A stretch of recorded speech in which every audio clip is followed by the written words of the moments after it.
We all knew it's mine.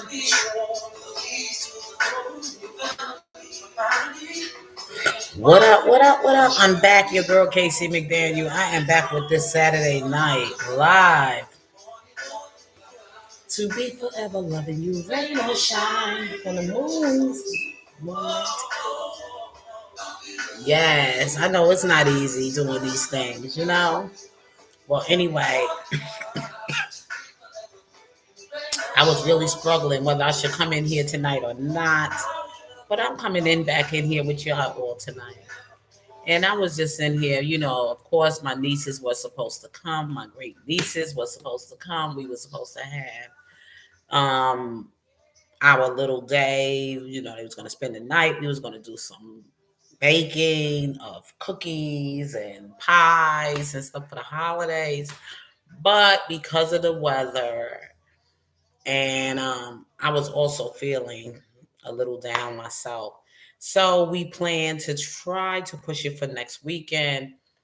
If next weekend don't work out, I'm just going to be creative and start with, if you parents want to do your Christmas shopping, drop the kids over with auntie, and I will make that day special for the children.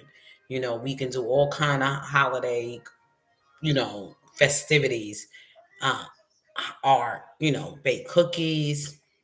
I'm really not looking for boy children to be over here because I'm going to be here. My husband really is not going to be here. So I just don't want to do the boys. I just want to do the girls. We have a little pajama party. We have little girl things going on, paint each other fingernails, do finger paint. I mean, polish each other nails, girly things, just girly things. And boys, I'm not looking forward to entertaining any little boys here. Okay. Unless, if my husband want to do something with the boys, that would be great. And we both do it together. But I'm not looking to feminize, emasculate little boys. This is really a female type of thing. So if I'm going to do something with the children and everything, I want to make sure it's all, it was basically only just two of my nieces that was supposed to come, two little nieces, my husband family kids. But I still called them my nieces, and they were just gonna come here, and we were just gonna do girl things. We was gonna paint out each other fingernails. We was gonna do um, we would sit back, watch some holiday movies. I was gonna do some holiday movies with them for Christmas, and also we was gonna be doing cookies. We was gonna do baking cookies. It was gonna be a weekend thing. We was gonna start for this evening, and we was gonna rise up on Sunday morning and do some things or whatever like that. But I do plan that I am taking the children for Easter Christmas. I mean for Christmas, not Easter Christmas. But for Christmas morning, before Christmas morning and everything, children was supposed to come with me. And not just the children, but the families as well. We was all going to church to learn the holy story of the nativity of Jesus Christ. So, trying to bring back the real true meaning of Christmas. We celebrating the baby Jesus. We celebrating life. We celebrating the birth of him in the world. And children need to get those things to know that it's not about all the commercial stuff, not about all the gifts.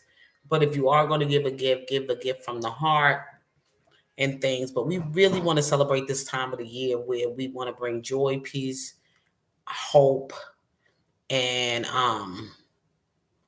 all those other great things that Christmas is supposed to truly represent. Yes, the gifts are beautiful, but gifts got to come from the heart. That's the way I look at it. Memories, family, history, and everything else like that. So, you do a lot of great things. Children aren't supposed to have a childhood, so that's where all the festivities kick in. But anyway, enough about me talking about my own things going on in the background of my life here on social media. Excuse me 1 second. I gotta go get my phone.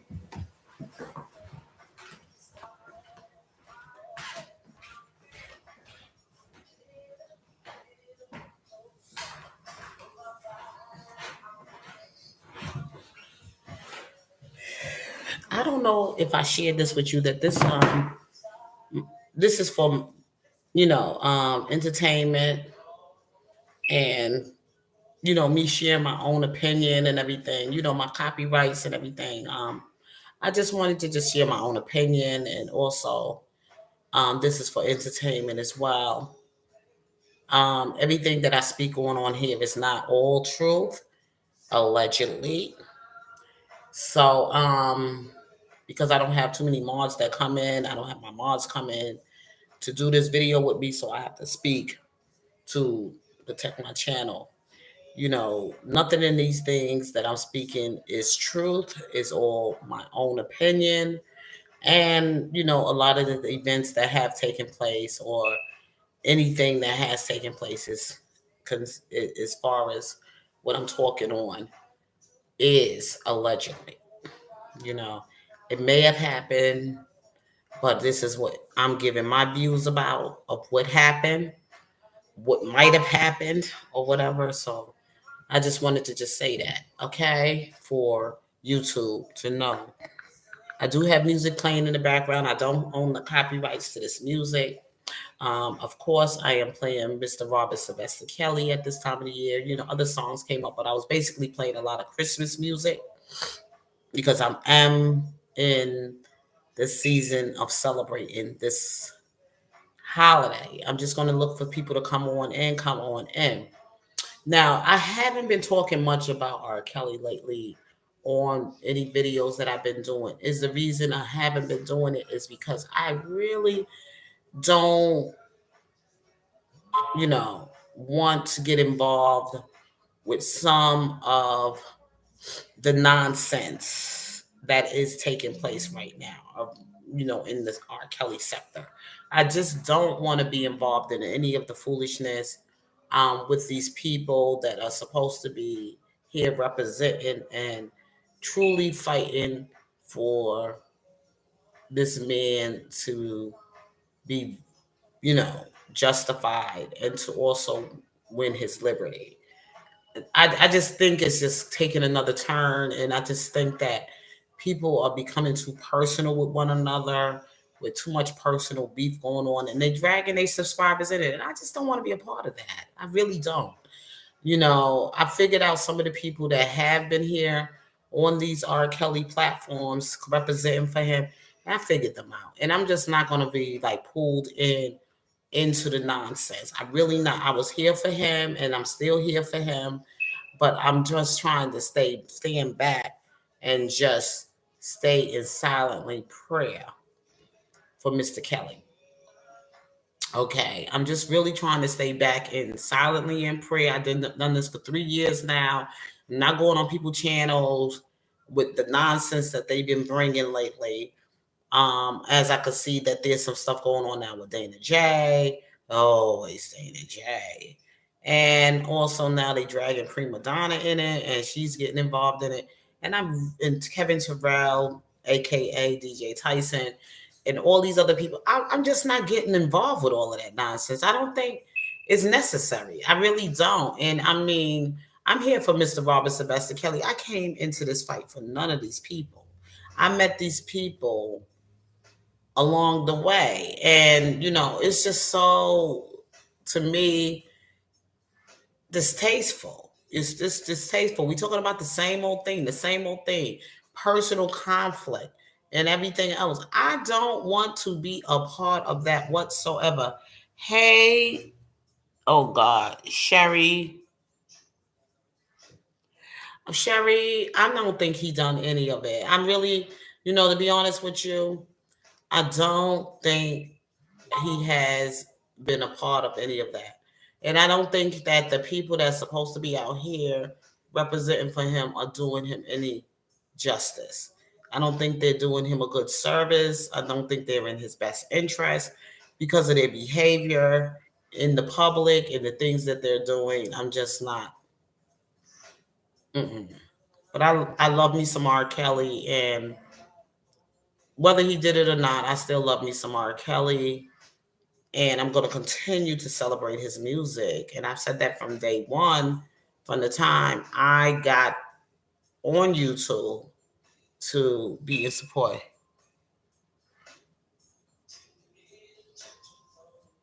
Yeah, yeah, Sherry. Yes, that's true. That's true. People got their own opinion, their own personal views about the whole thing.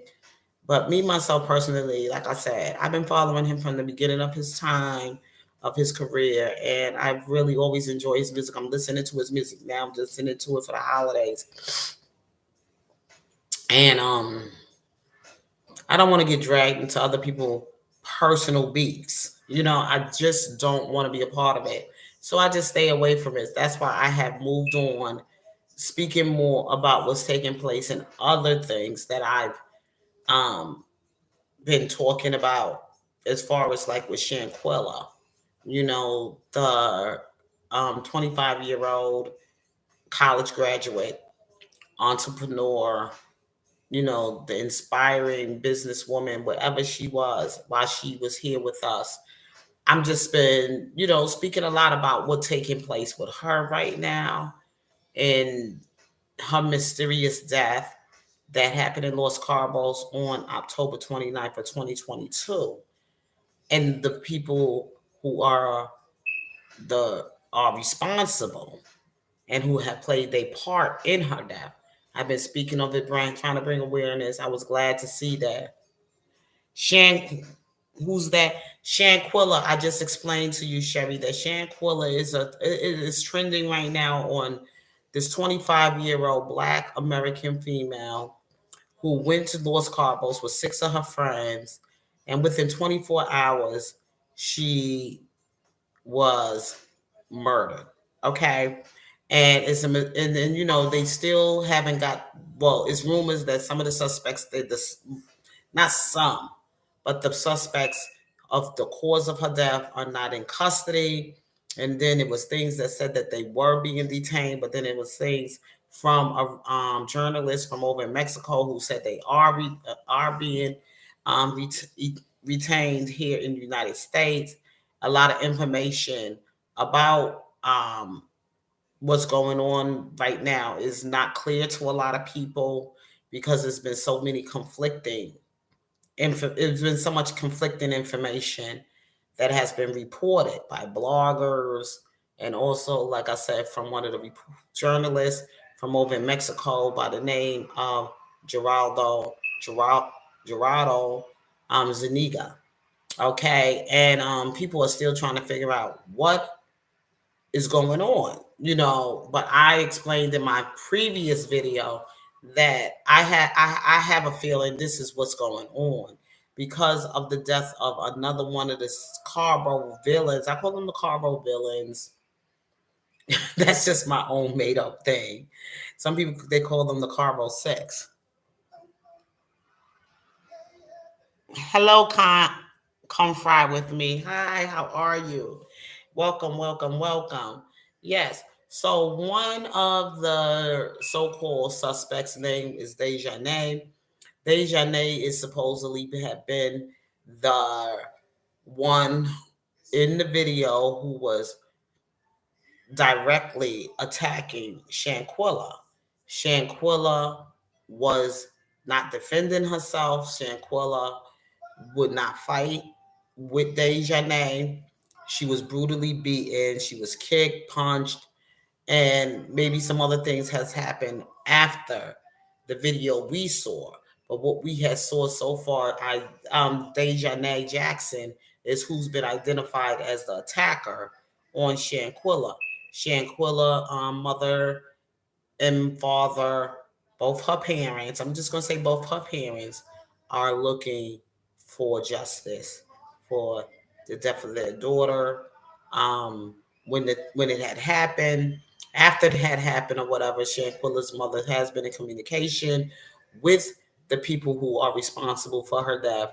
These people had came to Shanquilla's mother's house without Shanquilla, but with some of her personal belongings, and to tell her mother that her daughter died from alcohol poisoning. But mom wasn't really sure about that because mom was like, wait a minute, alcohol poisoning. But then she also heard that there was a fight in Cabo, Mexico, and they just was like covering up, telling their mom it was because of alcohol poisoning. So mom did her own investigation when she found out there was a video viral that her daughter was being attacked in a video and beaten brutally. Um, and when they came, and this the video, of course, mom didn't see the video until after these people who had visited her house, which one of the people that were visit her home was supposed to have been Shanquella's closest friend. He was supposed to have been the best friend. He was heard in the video while the attack was made on Shanquella, saying, asking Shanquella she should fight back and do something. So his voice was identified. It was him by the mother. She said that was her friend, Khalil Cook. Now, the people that were in the fight, that were there, that were supposed to have been present in Los Cabos, Mexico, at this villa, and at the time were supposed to have been Dejanay Jackson, Khalil Cook, Malik Dyer, and another young lady by the name Elise Hyatt. Also, there was also supposed to have been another person who is the name of Nazir Wiggins. I hope I'm not leaving anybody out. And also Winter Donovan. Winter Donovan is supposed to have been the person who made the final blow.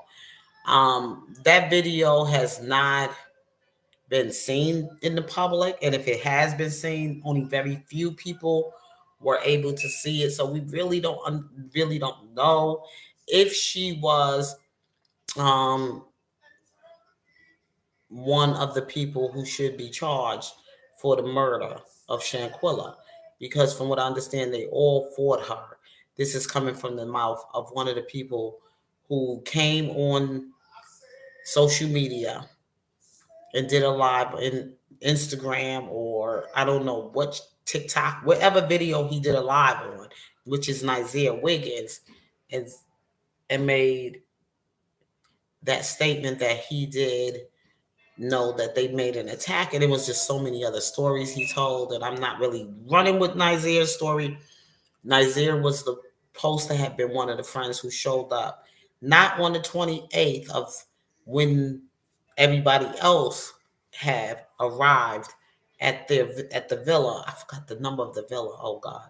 But he was one of the people that did not arrive on the day that everybody else was supposed to have arrived. He came the following day, which was the 29th. And Nazir claimed that when he got there, Shanquella was still breathing and alive, but she was unconscious, sort of. But he did come by her side and stay with her throughout the time until medical assistance was there. When medical emergency workers came into the room to treat Shanquella, and he stated that he played some Summer Walker music. He rubbed her head. He tried to tell her it was time for her to try to get better, to get well, so they can go and continue having to attend some of the events that were on the itinerary, or whatever was planned.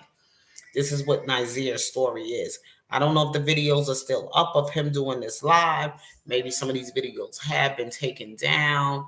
He also came back again, and then he said some other stuff about uh, the reason for the fight was because Shanquella was supposed to have text some boyfriend of whoever. It's just so much conflicting information out there.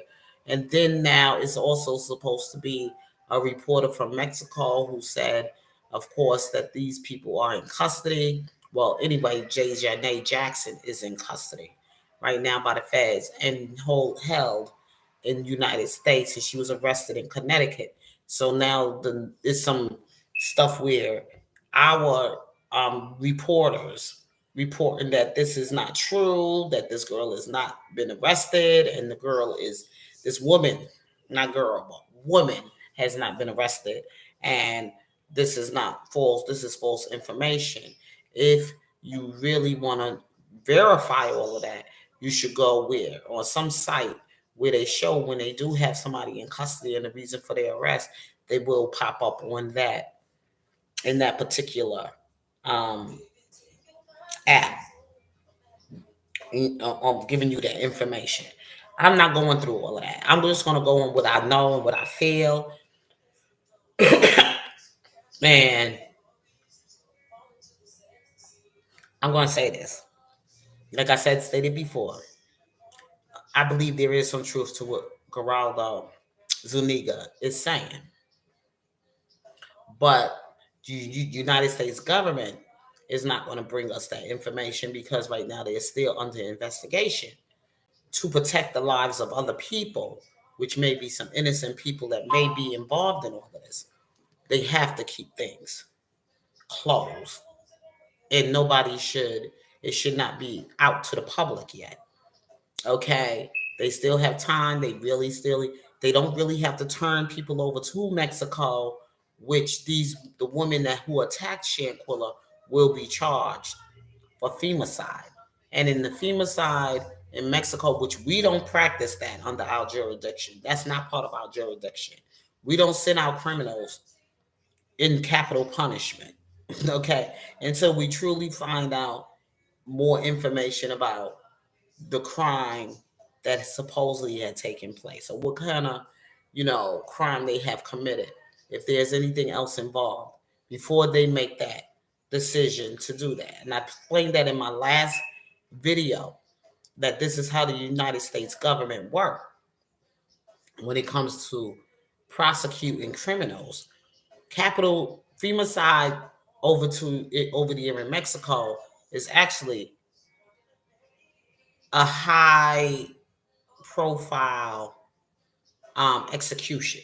Okay, it's not like they're going to send you there and they're going to maybe give you some lethal injection or whatever, like we may do if capital punishment is in certain states of the United States. But in Mexico, um if you really read and know about what femicide really is, femicide is one of the highest on the scale of punishment in their jurisdiction. When you have committed a crime against a female, a woman, you can do your research for yourself and find out what are the things that they will look into as far as femicide on a crime against a female. Because there are so many women who are being killed in Mexico. Either they being killed by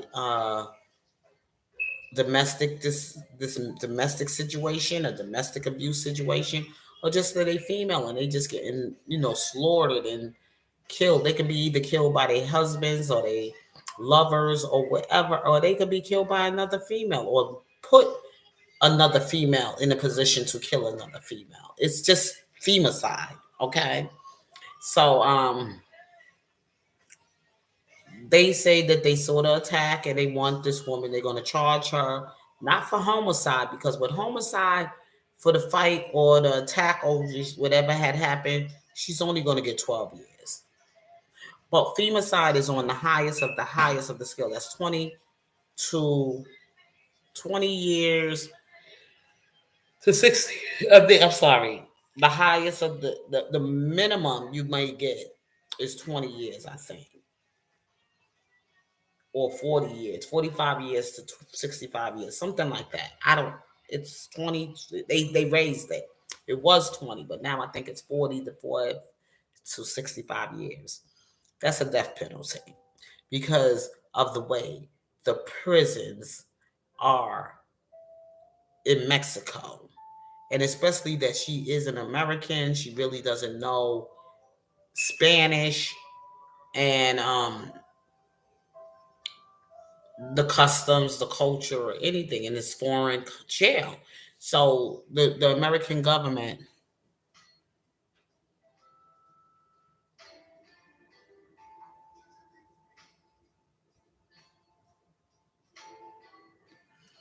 Yeah, so the American government is not going to just turn her over, and they'll do everything they can to protect the American citizens from being persecuted in a high at a high level of crime in another country if they don't have enough evidence to prove this is the person who committed this crime.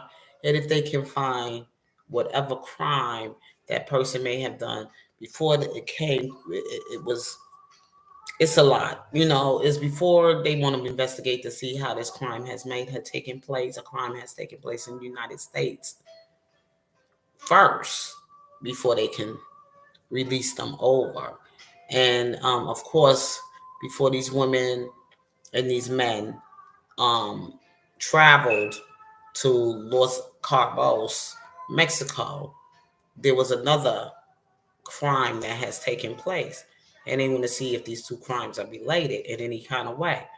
Of course, they have the person who committed the crime here against his girlfriend, which was one of the people who went to Los Cabos, Mexico. One of the people that did travel to Los Cabos, Mexico, with the other people who were involved. It was one of her. It was somebody who was related to her, which was her own sister, and it happened on the day that they traveled to Los Cabos, Mexico. So I explained that in my last video that this is what the investigators of the FBI, whatever the highest, see the federal, they operate on a different level than state. You know, they're more international. They more deal with a lot of other agencies and also with Homeland Security, whatever. It's a whole lot more layers to it than what the state will deal. The state only deal with more things that are local, but the federal deal with things that are happening more in places other than just in one state. Is stuff they dealing with actually outside of the United States with their criminals. So that's what people got to understand. They have to see how these people may have been connected with some people, have some connection with some people over there in Mexico. How were they able to leave Mexico? Why this so-called police report was not as accurate as it should have been? How did these criminals actually get away to leave in Mexico without Mexico just actually capturing them right then and there and corresponding with America about what's going on? That right there is a lot of stuff that they have to unravel. And American government, like I said, they're going to protect their citizens. Um, and even people might be looking at it as a black and white, blah blah blah blah blah blah blah. There's black people that work for the feds. There is Latinos that work for the feds. There are people from all different, how they think you do they how do you think they get it done. It's not just only one nationality or anybody from any. They got people that work for the Fed that come from all different diversity, different backgrounds, and everything, that know how to give you information about what's going, how they people think, how they people will move, how they people will do certain things. So don't just think that just because you say Feds is only just one particular, group of people. It's people from all different backgrounds, all different nationalities, all different cultural ethnicity, diversity, whatever. The feds is diverse. you know, in America, because America, we made up of all different people, all different types of people. It was built on people coming from all different places of the world, and we don't even own. America don't own the United Nations that's located there in New York. Come on. I mean, people got to stop. You got to think outside the box. You got to think bigger. I don't know how much more I can tell you, but I lived in New York most of my life. I walked past that building almost half of my life. The United Nations, with all the different flags and all the different nationalities, people from all different places of the world, whatever, that come there to have a discussion on things in the world, in their country, political, about business, trade, whatever they have to talk about is all done there. If there's going to be a war, like we're paying for now, like prices in every store you go in that used to cost a certain amount, everything went up high, rise, high, skyrocket because there's a war going. And America is paying, whether we pay for it voluntarily or involuntarily, we're going to pay. So everything is double the price that it used to be, that we're paying for what's going on in Ukraine and Russia. Pay attention, people. Okay. And some things are just going to happen because America,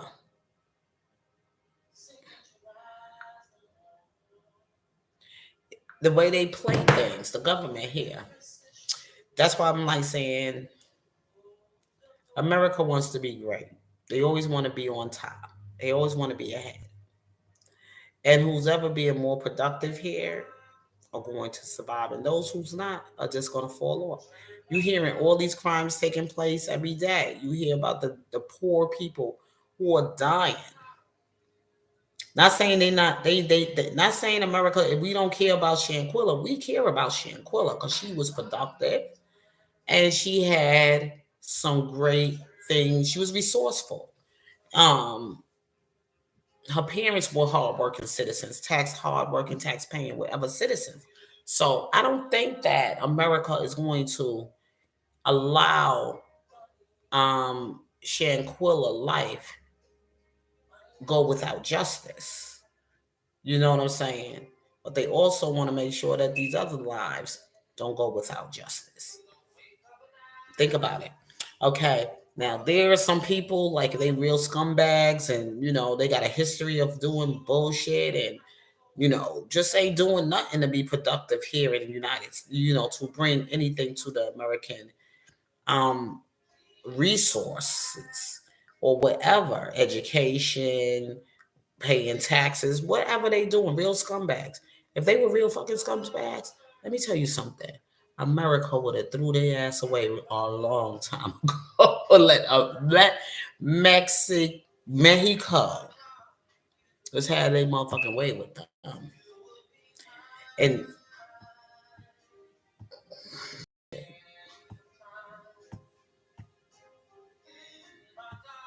I'm sorry, something just happened here on my screen. I'm just gonna say to you like this. Um, the government, they know who's doing what.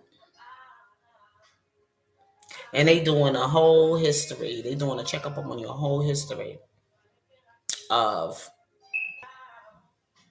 your lineage, your family background.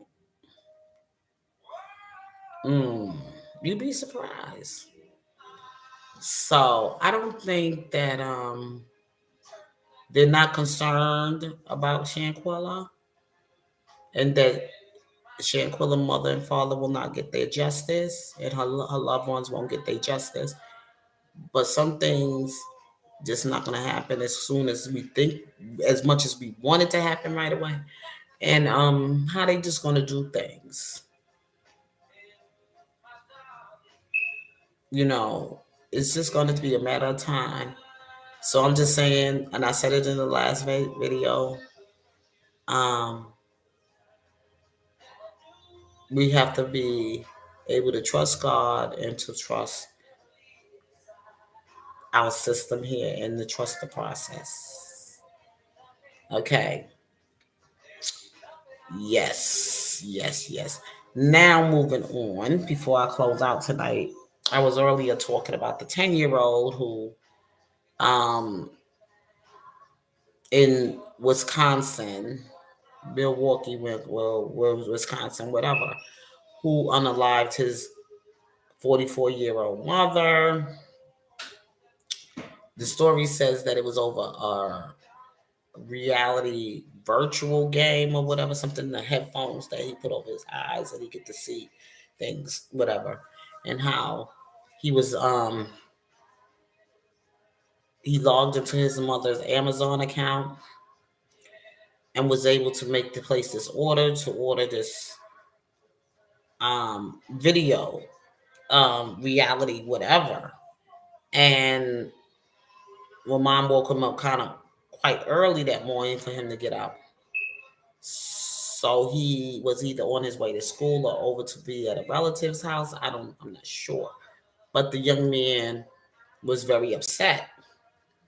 And all he could think about was that did he get this reality video game, this VR, this virtual reality game or whatever. And the young man went, found his mother's gun in the house and came downstairs where she was doing the laundry or whatever like that. And first he lied and said he was twirling the gun or whatever and it went off. Then he finally said he pointed and shot her in the face. But there was some other things that had happened before the murder of his mother. This young man had a history of filling balloons up with gasoline and trying to burn down, you know, do some other thing, commit arsony. And the young man also was cruel to animals as far as what he used to do to the dog and swing the dog around with the tail and everything until the dog was squealing and screaming or whatever. He was brutal to animals, okay? And there was some other things that he used to say he hear voices and people talking to him, whatever, whatever. So I'm like, as I'm going more and more into the story and more things are developing about this young man before he murdered his mother, I'm like, this 10-year-old. One thing, I'm afraid of guns, period. The reason, like I said, I'm afraid of guns is because I don't know, one day I might get in a really, really bad um argument with someone and really over my top with my head with them. And as a human being and everything, sometimes we don't think about those things. We feel, oh, I need a gun in my house so I can protect myself or protect my home or protect my family or whatever, whatever. But you also got to think about the fact that you bring in this firearm in your house, and you as a human being, you're human. You might get in a heated argument with your spouse. You might get in a bad argument with your children, or you might get in a bad argument with anybody, your neighbor or whoever. Go in your house, get your gun, and just blast somebody away. And then next thing you know, you did something and you're going to regret. And you're going to be spending time in jail. I'm just not a gun person. I'm like a person, like if we got to settle this, we have a conversation. When maybe they got a gun. If they got a gun or whatever, just pray and hope that the bullets will miss you or they won't get the gun. Just pray and hope to say, okay, we're going to deal with this some other time. We could talk about it some other time when you calm down and we da, da, da, da. There's always some level of communication that adults can have that can resolve their disputes or whatever. I don't truly believe in guns. I just don't believe in having guns in my home. I just don't like it because you never know when you're going to get upset with a person, even your own spouse. And then the next thing you know, it could turn tragic. Years ago, I would never forget this athlete, Javal Belcher. And he had a girlfriend, Michelle something. I forgot Belcher. I don't know. It was his fiance, girlfriend, whatever. He was an athlete. And what happened is that whatever he went through, he was going through in his career, maybe he was cheating on her, maybe they had a lot of arguments. But guess what? They used to go to these places and everything, and shootings. They had a lot of guns in the house. A lot of guns in the house. You can look it up. Let me see if I can find it. The story. And it happened like around the Thanksgiving season or whatever. Um, his name was Javon Belcher, and he used to play for the Chiefs. Okay, football team. Him and his girlfriend had a very, I would say, what kind of argument? The word is not coming through my head right now, but it was very combative, and they had a very explosive, argument or whatever was going on in their relationship. They had a small child. They just had a newborn little baby girl named Chloe. I don't know what the whole the story. I didn't keep following the story, but I followed for a little while. But I remember they going to gun ranges and doing all of this other stuff. They was happily in love at one point, and he was a rookie of a football team, the Chiefs, the what you call it. Let me look up this story. I'm gonna look it up for you, and I'm gonna tell you how guns can be dangerous to people, and people don't think about it. Well, I gotta have a gun. You go ahead and trade with your God and this, that, and the other. But God, don't be ignorant either. You get your gun. Let me tell you something. I pray with God that I will never have to be put in a position where I have to get a gun or put in any position to be in an argument with somebody who also will go get a gun and want to unalive me. That's why I pray. Okay.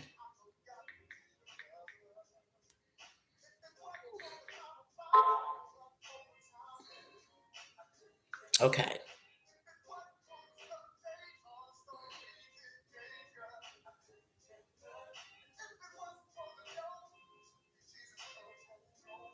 Okay.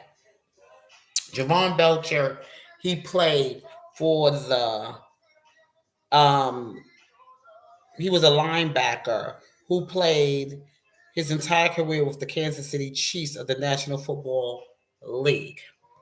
Okay. And so happenly on that Thanksgiving, right after Thanksgiving, before the Christmas holiday,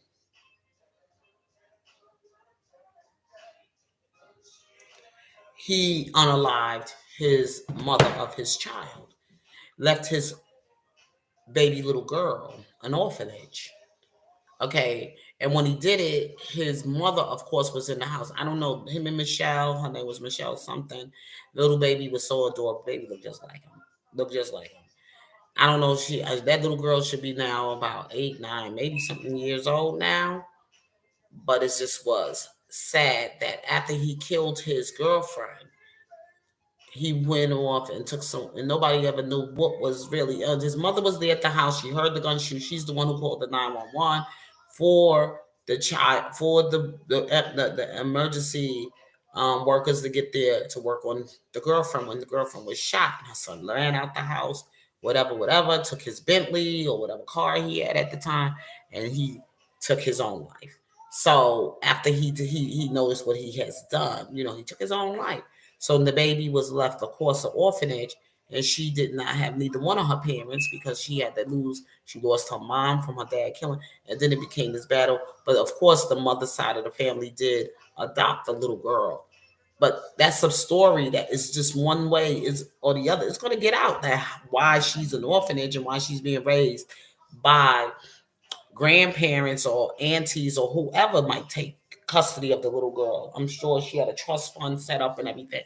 But anyway, just saying that guns are never, unless you're using a gun because that's your line of work, as a police officer, or you kind of like working in the military, and you know you're a hunter or whatever, but still in all, I truly believe even if you have those type of guns to go out and you like to shoot deer hunt or whatever, even doing that is kind of like, whew, I just say, whew, oh God. That's why I like food to be more halal than, torturing an animal and going out and killing an animal. Um, I think it should be more of a clean cut. That's my opinion. You know, when the animal don't know it's being slaughtered, okay, and the animal is not tortured.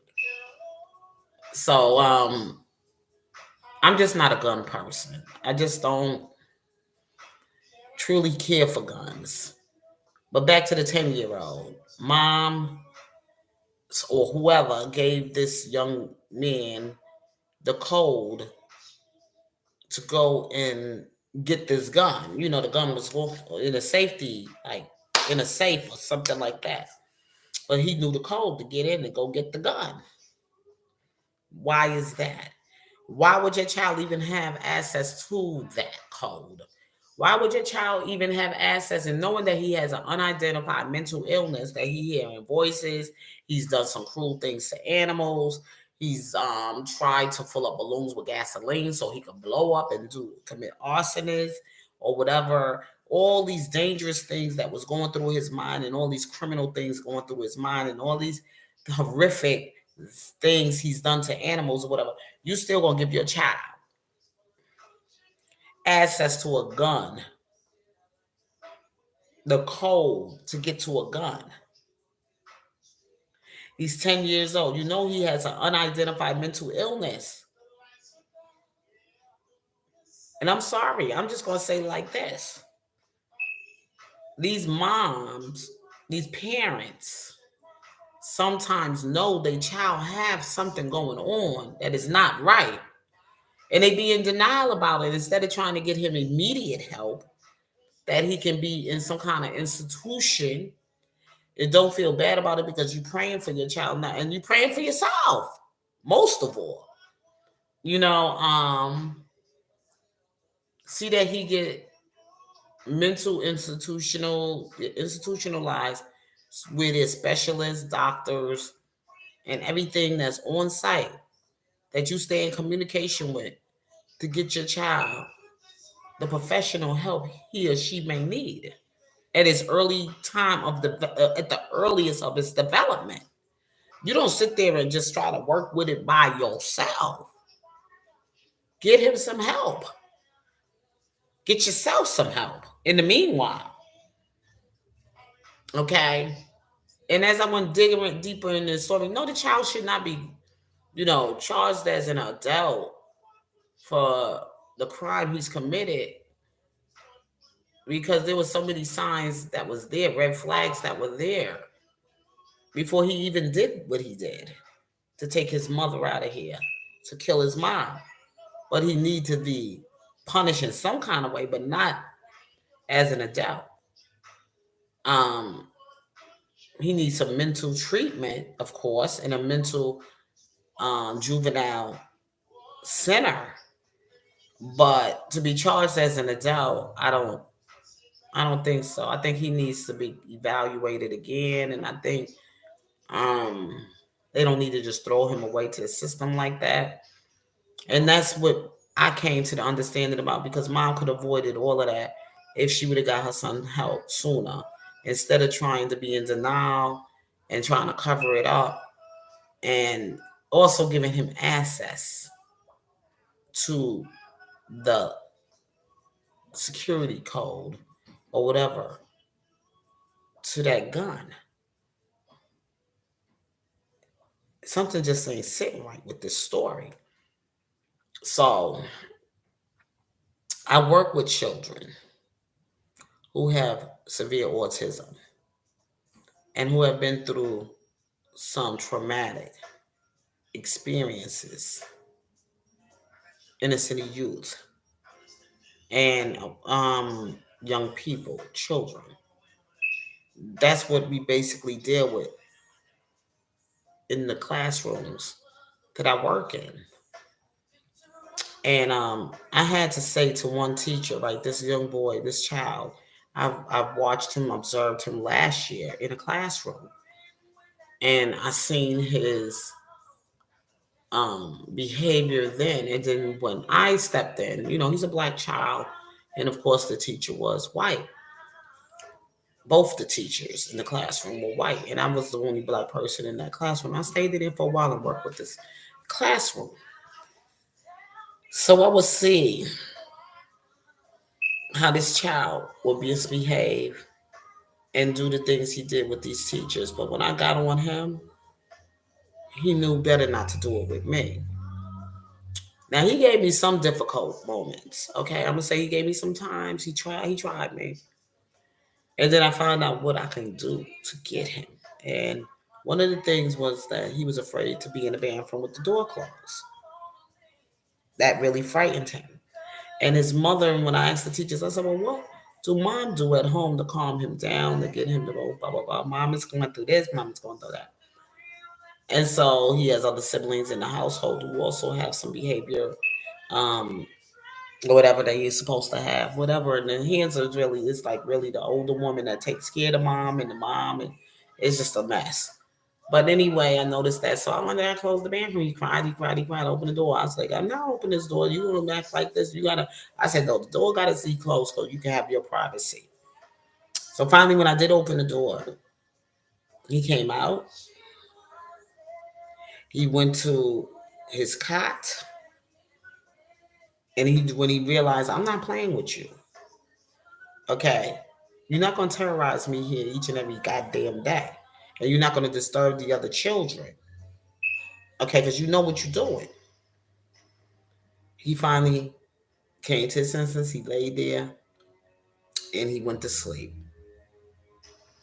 Because every nap time he would do this and he would torture the teachers every single freaking day. Now he moved on to another classroom for this school year. Another white teacher. And guess what? Giving her the same fever, giving her the same problems. But when I took him and I moved into a black teacher classroom, he wouldn't budge, he wouldn't move. He just sat there, and every time you called him to do something, he got up and he did it. Wouldn't give that teacher no problem whatsoever. So I said to the teachers, I said, you know what the problem is? And as much as it hurts some people to understand this, he doesn't like his white teachers. He has been through something traumatic with them.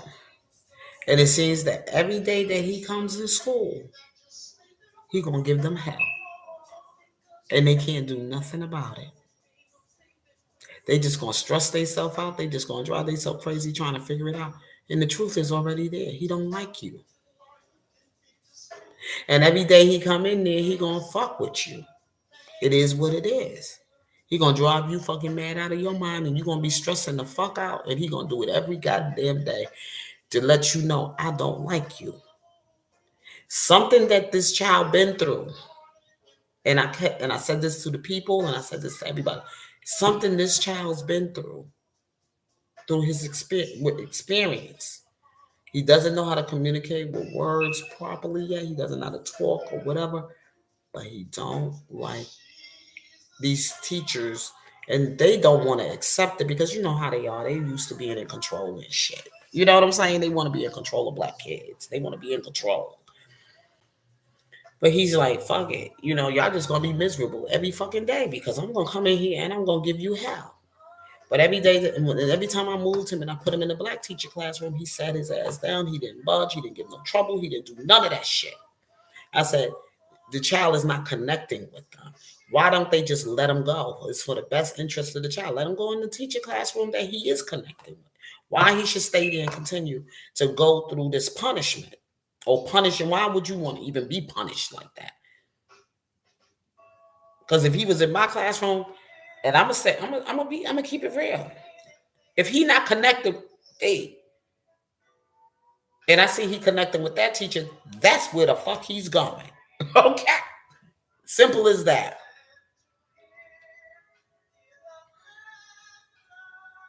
It's a lot of shit. Sometimes people want to try to save a child. Oh, I could do it. I could do it. They got this education. But if the child ain't fucking connecting with you, let the fucking child go to the classroom with that teacher he's connecting with. The fuck is wrong with people? These educators. And I said, what the hell? Is anybody telling the parents this shit? So that they could come in the classroom with the child? And sometimes just sit there and observe their damn self? It's just crazy, y'all. It's just crazy. And I said, and the parents is ignoring it, then the fucking parents is failing the child because ain't no way in hell I'm gonna get a phone call every fucking day. My kid is fucked up, acting a certain way, I'm only getting a report from this one particular teacher and nobody else is saying that, I'm going to try to find out what the fuck is going on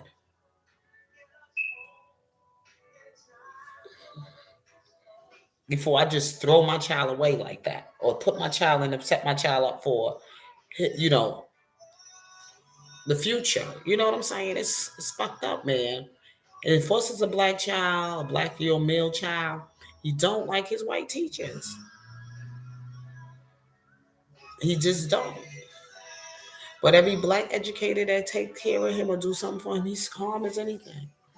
He's like, and he's 4 years old. Mm, that's deep. Anyway, and I said it. It did not say it. They said, well, you got to be careful what you say. I don't give a fuck. I see what the fuck is going on. He don't like them. Okay? He's been through something traumatic in his life with white people, and he's 4 years old, and he already recognizes that shit. So move the child the fuck on. It's for the best interest of the child. Don't fail him. Because with his other teacher educators that are black, he feels safe.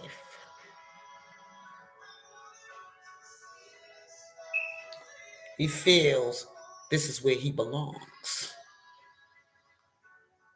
Not with them, but with his own people. But they want to keep him in that fucking classroom. Mind you now, this is a black fucking, well, I don't say the superintendent is black, it's a white man. But as I'm saying, as far as for the principal of the school and everything, but she says she's working on it for next school year. I mean, the after the winter break and we go into spring, that child will be moving out of that classroom. Because I had to fucking come tell him and tell him that child don't feel comfortable, ain't happy. I worked with him for 2 years, for the last school years and this school year, and I seen the same behavior with him from the last school year with his white teachers. And when I was in there and I talked to him and I told him and I looked at his ass, he ain't move a budge. And then I took him out of that classroom and I put him in that black teacher classroom just to observe him, and he did well. There was no behavioral issues whatsoever. What does that tell you? Don't leave him there. And this ain't about being a racist. It ain't about being prejudiced. Because if there's a little white kid in my classroom who was green coming to my classroom every fucking day, fucking with my fucking peace and running me crazy and interrupting my educational process or whatever like that, that fucking child gotta go. Send him over there to so-and-so classroom so that child will be happy and comfortable with that person. I don't want to feel the child. It is what it is. Can't make somebody do something they're not ready to do. Maybe later on in life he might come to trust and to feel comfortable being with white people. But right now he doesn't.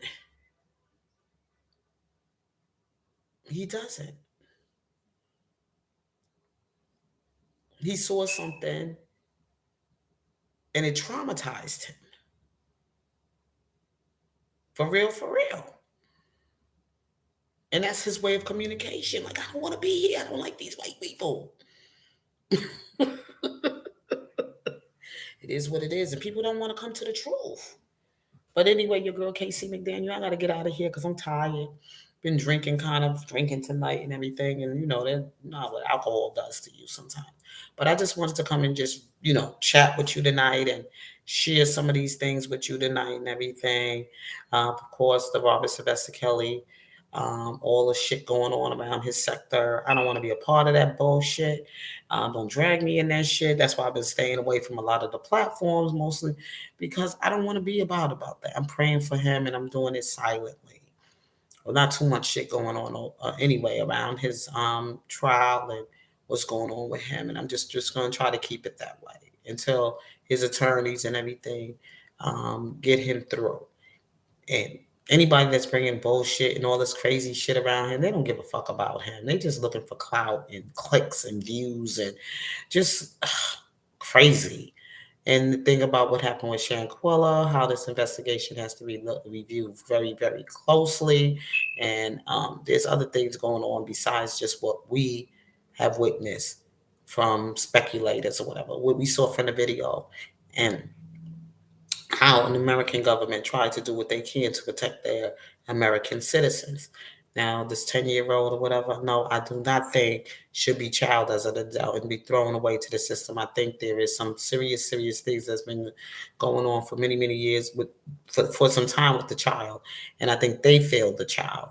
And this child needs to be, treated in a mental juvenile center with specialist doctors and everything else like that to help this child, because I think his mom, sad as it is, failed him.